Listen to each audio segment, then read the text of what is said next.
Bienvenue sur Microsoft TechNet dans la série Premier pas avec Windows Server 2008 R2.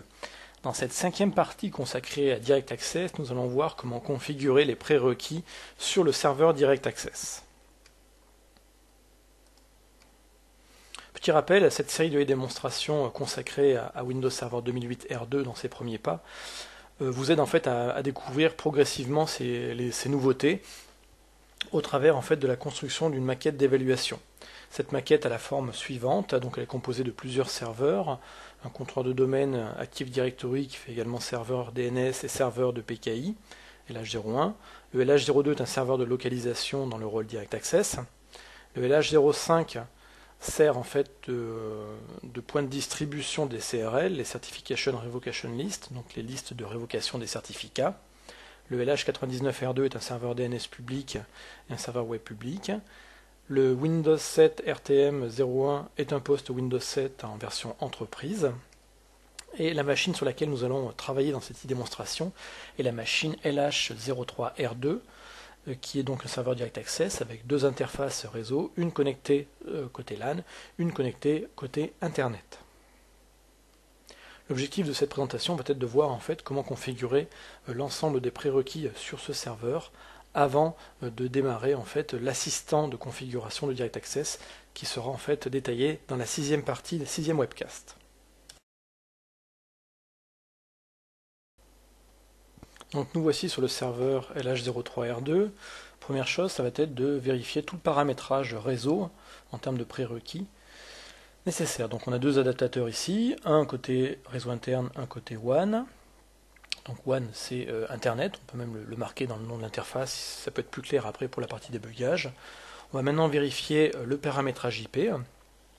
Donc tout est coché y compris IPv6, on va sur IPv4, on va vérifier l'adresse. Donc l'adresse doit être ici une adresse qui est publique, donc les adresses de type 192, 168 quelque chose, c'est pas bon.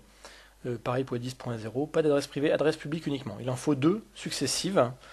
2 c'est imposé par la RFC de Teredo, successive c'est chez nous où il y a un choix qui a été fait. Donc on a ici la 131.107.01 et 02 côté externe. Côté interne, donc là par contre pas de souci au niveau du choix des adresses, on a pris des adresses type adresse privée 10.00.13. On va aller dans la partie avancée, rajouter dans les suffixes DNS le nom interne Active Directory, w2k8r2-demo.net.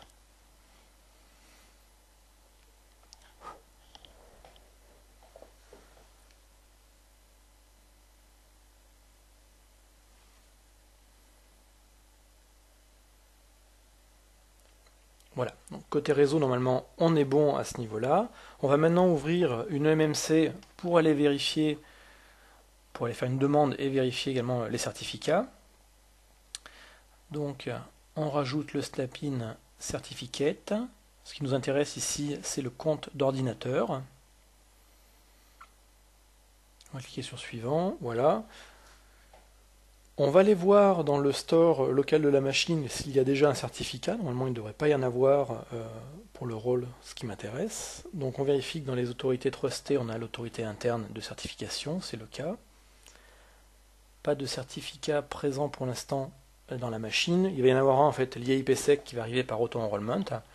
Mais là, par contre, on va faire une demande pour un autre type de certificat, qui va être un certificat de type serveur web, qui va être utilisé en fait par le serveur IP HTTPS. Donc on va aller chercher le modèle web serveur exportable qu'on a créé en fait dans les premières parties des démonstrations. Donc on va essayer de donner le nom externe utilisé par les clients HTTPS pour se connecter sur ce serveur, donc da.moicompagnie.fr, donc ce nom qu'on a référencé dans le DNS externe dans une IDEMO précédente. On peut aller donner également une description, un nom plus clair à ce certificat, donc dans les friendly names, donc certificat pour IP HTTPS.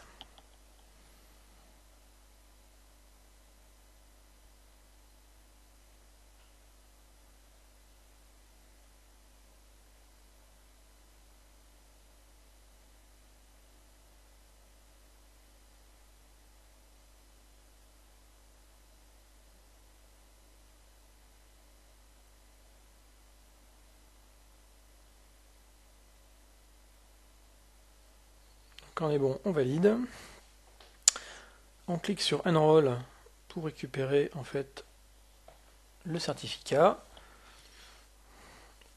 Voilà, donc on a un certificat, on en aura un deuxième quand la machine aura redémarré, qu'elle aura récupéré par auto-enrollment en fait son certificat pour la partie IPsec.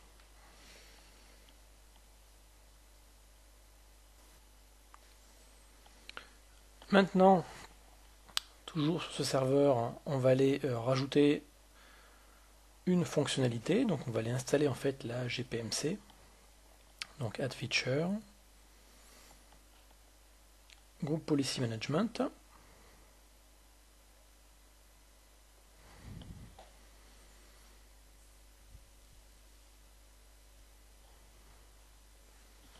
Donc en fait, l'objectif ici est de rajouter la console d'administration des GPO pour pouvoir directement, depuis le serveur Direct Access, aller créer une stratégie de groupe liée à ce serveur. Et dans cette stratégie, en fait, on va configurer le pare-feu de cette machine-là particulièrement. Donc le pare-feu de cette machine Direct Access. Donc on va ouvrir la console GPMC. Voilà, se positionner par exemple au niveau du domaine.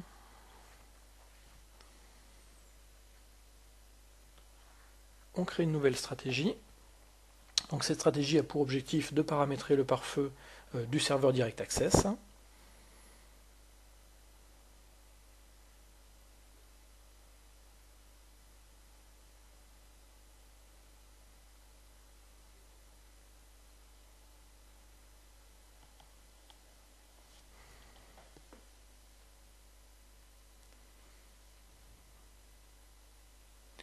Donc en termes de paramétrage du pare-feu, qu'est-ce qu'on va paramétrer?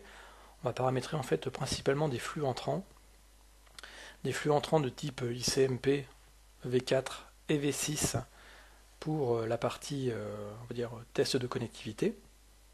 Voilà, donc on applique cette stratégie au groupe de machines qu'on avait créé dans la première étape des webcasts, qui étaient les groupes des serveurs Direct Access, qui pour l'instant ne contient qu'une seule machine.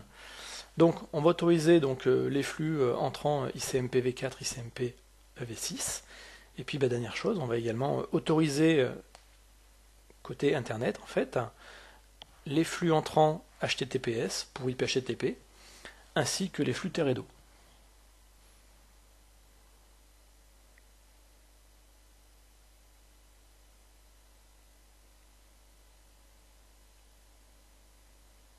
Donc on va dans les configurations ordinateur, Windows Settings, Security Settings.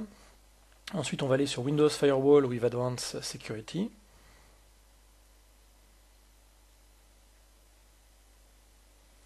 On vient sur la branche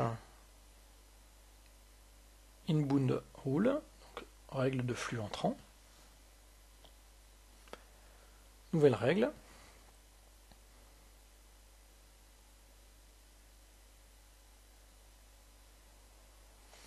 On va prendre des règles prédéfinies, ça évitera de se faire X étapes pour configurer. Donc on va prendre le File and Printer Sharing.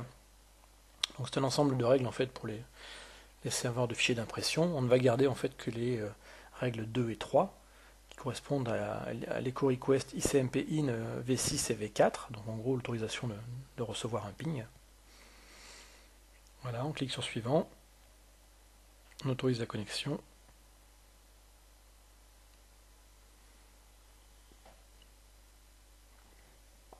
Et on va rééditer la même opération, donc on va recréer encore les règles pour les flux entrants sur HTTPS, donc IP HTTP, et puis les règles pour le serveur Teredo. Donc là encore, on ne va pas les créer manuellement en connaissant le numéro de port, on pourrait. On va aller dans les prédéfinis, et cette fois-ci on va sélectionner le Core Networking.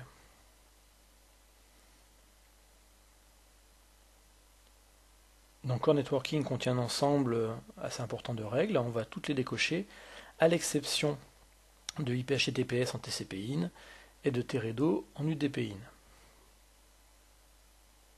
Donc IP HTTPS ça correspond en fait à du TCP 443, si vous avez éventuellement un équipement filtrant en amont, et le Teredo en UDP/IN ça correspond au port 3544 en UDP.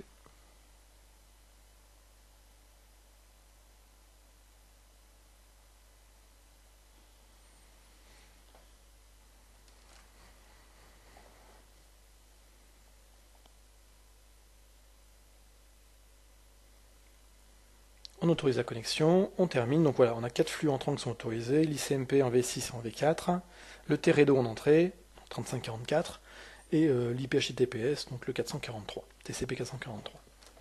À partir de là, on va, donc la règle ne va s'appliquer que sur les serveurs de type Direct Access.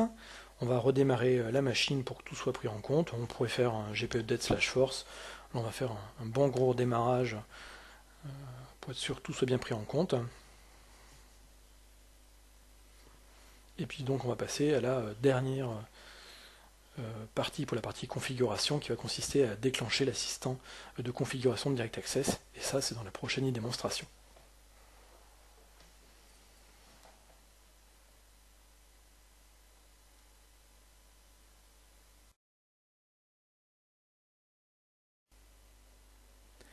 Cette vidéo est maintenant terminée, je vous remercie de l'avoir suivi, à bientôt sur Microsoft TechNet pour d'autres e-démonstrations autour de Windows Server 2008 R2 et Windows 7.